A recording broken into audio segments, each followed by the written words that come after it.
अपने हाथों को उठाओ। खुदावन, अपने आप को हम तेरे हाथों में सौंपते हैं। आज तेरा रूह खुदावन बात करे, आज तेरा रूह मुझसे बात करे। खुदावन, इन लोगों के हृदय को छिदे, ये बदल जाए। खुदावन, तुझ में चलें और भागें और दौड़ें और सेम न रहें। इन जीसस नेम। आज बाइबल कहती, जो कोई भी इस वचन को सुनेगा वो ब्लेस होगा। सिर्फ सुनने से ही वो जो पढ़ेगा, यानी मैं, वो ब्लेस होगा। यानी आप जो ब्लेस होंगे, आप ऑलरेडी ब्लेस हैं इस प्रेजेंस में आके यीशु मसीह के नाम में। प्रकाशित वाक्य बाइबल की एक लौती ऐसी पुस्तक है जिसने ये लिखा है कि अगर तुम सिर्फ इसे सुन ही लोगे या सिर्फ इसे पढ़ ही लोगे तो भी तुम ब्लेस हो जाओगे, तो भी तुम आशीषित हो जाओगे। आमीन। जब आप इस पुस्तक को पढ़ रहे हैं, मैं इसको पढ़ रहा हूं, आप इसे सुन रहे हैं, मैं भी इसे सुन रहा हूं, हम आज आशीषित हो चुके हैं यीशु मसीह के सामर्थी नाम में। आज जो पुस्तक, आज जो वचन प्रकाशित वाक्य के बीच से मैं आपको पढ़ने के लिए जा रहा हूं, उसका रीजन मैं आपको बताना चाहता हूं। परमेश्वर ये चाहता है, आप वाइट कपड़ों में इसलिए हैं, कुछ लोगों ने डालियां पकड़ी हुई हैं। जो वचन मैंने पढ़ा था पिछले मीटिंग को, कि बहुत सी एक वाइट लोगों की, वाइट कपड़े डाले हुओं की भीड़, जो हाथ में खजूर की डालियां लिए हुए स्वर्ग में, जिनकी कोई गिनती नहीं। वाइट कपड़ों का मतलब वो लोग जो जीत चुके हैं। वाइट कपड़ों का मतलब वो लोग जो पवित्रताई में रहकर, पाप पर फतह पाकर, कलेश के ऊपर फतह पाकर, जो डरे नहीं, जो घबराए नहीं, किसी के डराने से डरे नहीं और परमेश्वर में खड़े रहे। बाइबल कहती है वो सब लोग स्वर्ग में जीत कर, व्हाइट वस्त्र डालकर, यानी पवित्रताई के वस्त्र डालकर परमेश्वर के सामने खड़े होंगे। आज जब एक दूसरे को आप व्हाइट कपड़ों में, मुझे व्हाइट कपड़ों में आप देख रहे हैं, ये एक निशानी है कि ये तो थोड़ी सी भीड़ है। वहां तो करोड़ों की, ये लाखों की हो सकती, वहां करोड़ों की भीड़ होगी जो व्हाइट कपड़ों को डालकर, बाइबल कहती है हर जाति में से, हर कुल में से, हर भाषा में से एक भी जाति ऐसी नहीं होगी धरती की, एक भी भाषा ऐसी नहीं होगी धरती की जो उस भीड़ में मौजूद नहीं होगी। कि परमेश्वर जो है वो क्या चाहता है, आपने अपनी स्पिरिट को, अपनी सोल को, अपनी आत्मा को इस संसार के चक्करों से, पापों से क्यों बचाकर रखना है। बाइबल कहती है अब्राहम जो इस धरती का सबसे आशीषित इंसान था, बाइबल कहती है राजा भी उससे डरते थे, सरकारें भी उससे भय खाती थी, उसकी ब्लेसिंग सरकारों से भी ज्यादा थी। बाइबल कहती है वो राजा जो बड़े बड़े राजाओं को मारकर लूत को भी ले गए, उन बड़े बड़े राजाओं को अकेले अब्राहम और उसके लोगों ने मार दिया था। अब्राहम इतना आशीषित, धरती पर भी आशीषित, स्वर्ग पर भी आशीषित था।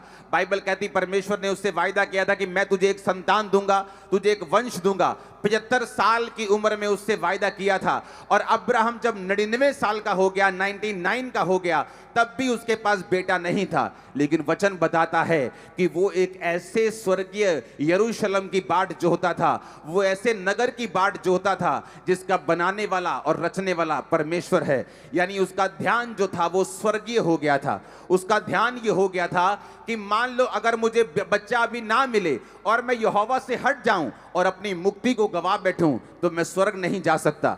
मैं स्वर्ग जाना चाहता हूं, चाहे मुझे संसार की आशीष मिले या ना मिले, चाहे खुदा का वायदा पूरा हो या ना हो, वो चंगा करे या ना करे, ब्लेस करे ना करे, लेकिन मैं अपनी साल्वेशन, अपनी मुक्ति को नहीं गवाऊंगा।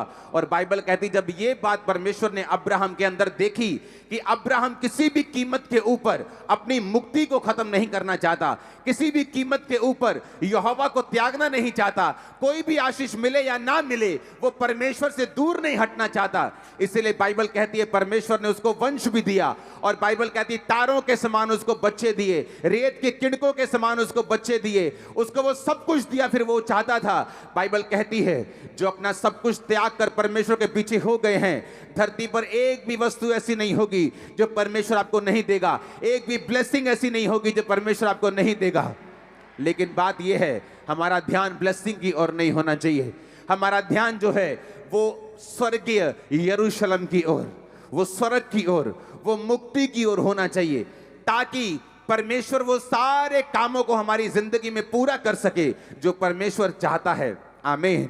परमेश्वर ने ये रूल बनाया है, ये एक नियम है कि जब एक इंसान धरती के ऊपर पूरी तरह से आत्मिक हो जाएगा, संसार की हर एक वस्तु, हर एक आशीष वो राजाओं के पास हो ना हो, वो तुम लोगों के पास और तुम्हारे परिवारों के पास होगी। आमीन। ऊंचा ये ब्लेसिंग तुम्हारी, ये चर्च। Hallelujah, hallelujah. जो वचन आज परमेश्वर आपको देना चाहता है, उस वचन को मैं पढ़ूंगा। प्रकाशित वाक्य 2 उसकी 1 से 7 आयत। उसमें परमेश्वर ने यूहन्ना को कहा, इफसुस की कलीसिया के दूत को ये लिख। आप जानते यूहन्ना कौन था? यूहन्ना सबसे लेट, सबसे बाद में मरने वाला प्रेरित था।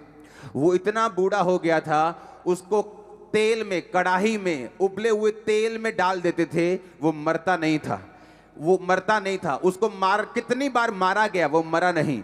और बाद में उसको जैसे काले पानी की सजा देते किसी को, एक टापू पर छोड़ दिया गया, पतमुस नामक टापू पर उसको छोड़ दिया गया।